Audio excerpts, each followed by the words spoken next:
En el artículo 81 del Código Penal están previstos los homicidios atenuados por emoción violenta en el inciso primero A y el homicidio preterintencional en el inciso primero B. En el inciso segundo de ese mismo artículo 81 existía el infanticidio, que era una figura atenuada también de homicidio, pero fue derogado ya hace muchos años, en el año 94. Veamos entonces el homicidio en estado de emoción violenta.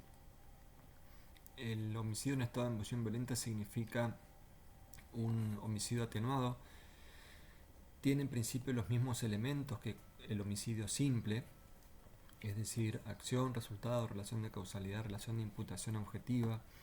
No hay ninguna diferencia con el homicidio simple en la tipicidad objetiva, subjetiva, ni en la antijuricidad. La única diferencia en este caso de la emoción violenta está a nivel de culpabilidad. Se trata de un caso en el que el autor no actúa con su ámbito de decisión en una situación normal.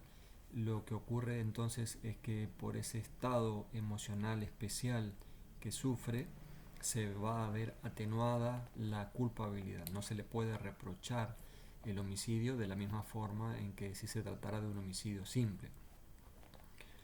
La pena es de 1 a 3 años de prisión, de 3 a 6 años de reclusión. Si lo comparamos con el homicidio simple, se advierte la gran diferencia, ya que aquel tiene una pena de 8 a 25 años de prisión. Decimos es un homicidio en el que se da una disminución de la culpabilidad. Lo que caracteriza a este homicidio, según lo menciona el mismo artículo 81, tienen que darse 3 requisitos o 3 elementos para que podamos hablar de ese estado de emoción violenta y que las circunstancias hicieren excusable, como dice el texto del artículo 81. ¿Cuáles son esos elementos o requisitos para que se configure la emoción violenta? El estado emocional, la violencia y la excusabilidad de la emoción, no del homicidio, sino la excusabilidad de la emoción. Empezamos con el estado emocional, que significa una conmoción muy intensa del ánimo del sujeto que vive una situación particular. En este caso, el sujeto se emociona de tal modo que esa emoción le impide decidir con plena autodeterminación. Fíjense que son todos conceptos que manejamos a nivel de culpabilidad. El sujeto no tiene plena autodeterminación para decidir la conducta alternativa conforme a derecho. Entonces, en esta situación de conmoción del ánimo, se discutió en algún momento de nuestra dogmática penal si el motivo que llevó a ese estado emocional tenía que coincidir con motivos éticos o motivos aceptables éticamente. Se daba como ejemplo, se podía emocionar el marido que encontrara a su esposa con un amante, pero no si fuera el concubino que encuentra a su concubina con un amante. Con eso se quería diferenciar la situación del matrimonio y del concubinato. En el caso de los concubinatos, como no se aceptaba legal ni éticamente, entonces algunos autores decían ese supuesto no se podría justificar o encuadrar, mejor dicho, dentro de la emoción violenta.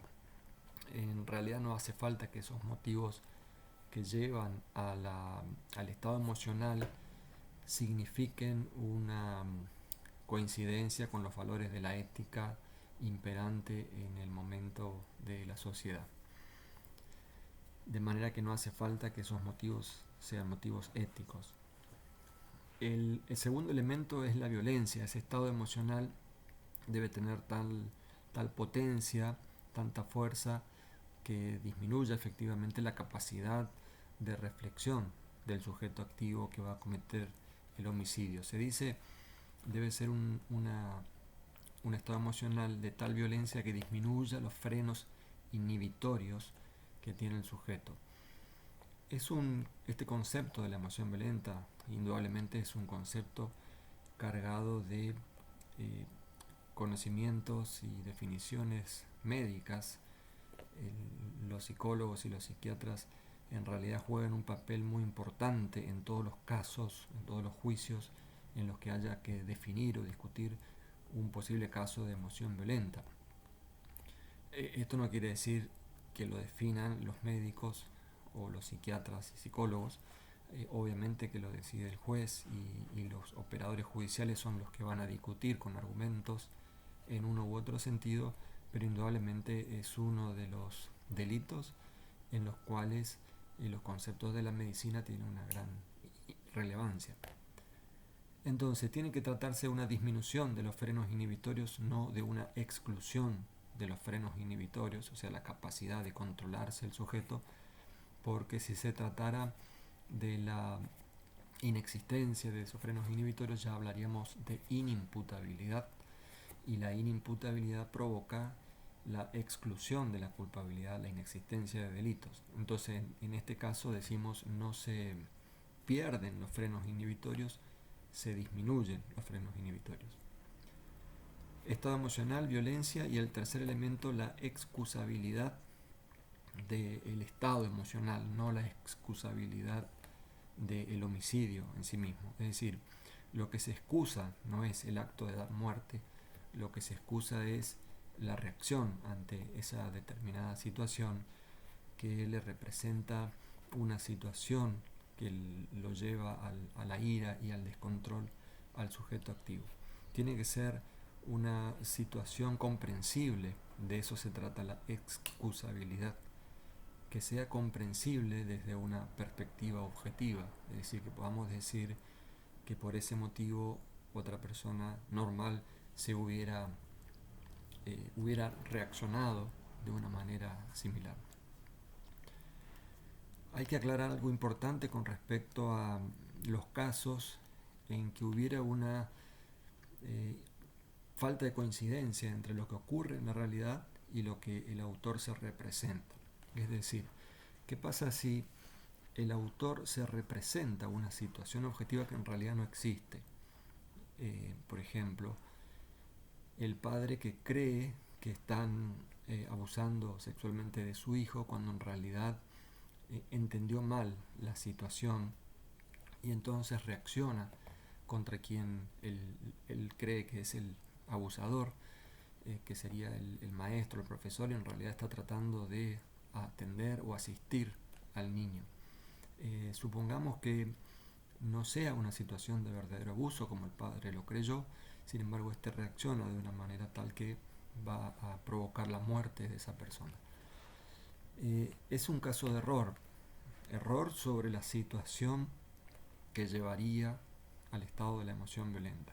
¿Cómo se resuelve ese caso? No es un error de tipo, no es un error de prohibición, es un error que lleva a que recae, mejor dicho, sobre esas circunstancias que podrían excusar el estado emocional. Hay una discusión en la doctrina penal sobre estos supuestos. Hay quienes dicen que si no existe en la realidad no se puede excusar. Yo creo que la solución tiene que ser distinta. Debe prevalecer, en este caso especial de error, debe prevalecer el elemento subjetivo. Se trata en su base de un supuesto que excluye la culpabilidad. Y entonces, si lo determinante es la capacidad o incapacidad o menor capacidad del sujeto para dirigir sus acciones, para, digamos, frenar esos impulsos, entonces no importa que en la realidad no haya ocurrido realmente lo que él está pensando. Lo determinante tiene que ser su pensamiento.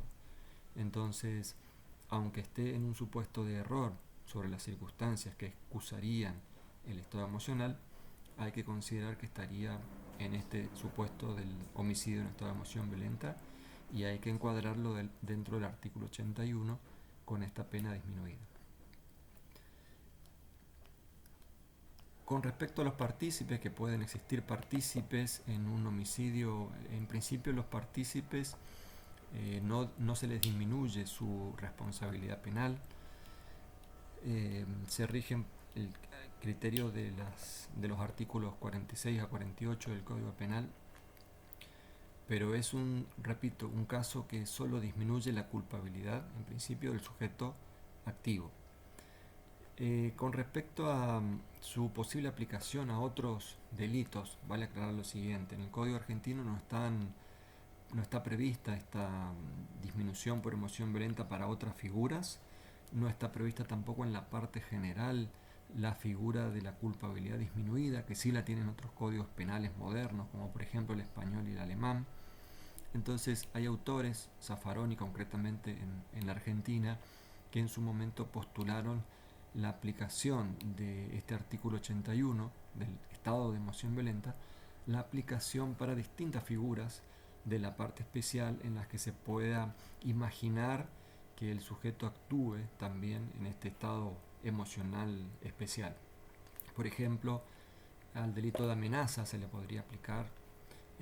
Para las lesiones no hace falta, ya que está previsto expresamente en la ley, pero la idea de Zaffaroni es que la culpabilidad disminuida como un criterio general de disminución de la culpabilidad está previsto en el Código argentino a través de esta figura de emoción violenta. Entonces, toda vez que en la parte especial se advierta una situación de disminución de los frenos inhibitorios, habrá que aplicar de alguna manera una disminución de la pena en esos delitos. Claro que hay delitos en los que no se puede pensar en esta culpabilidad disminuida o estado emocional, por ejemplo en una estafa o en una violación. Sería muy difícil pensar en la culpabilidad disminuida del autor. Debe tratarse de una reacción súbita, entonces en esos delitos no, pero sí, como bien lo señala Zaffaroni, podría darse, por ejemplo, en el delito de amenazas. Por otra parte, el homicidio preterintencional, que está previsto en el artículo 81, inciso primero B, significa la conjunción de una figura dolosa con otra culposa, el que con el propósito de causar un daño en el cuerpo o en la salud termine provocando la muerte de otra persona cuando no debía razonablemente ocasionar la muerte, dice el artículo 81, inciso primero B. Tienen la misma pena, es decir, de 1 a 3 años de prisión, de 3 a 6 de reclusión. ¿Qué significa ese supuesto de homicidio preterintencional? Es una conjunción de figuras: el dolo de lesionar y la imprudencia respecto a la producción de muerte. ¿Esto qué quiere decir?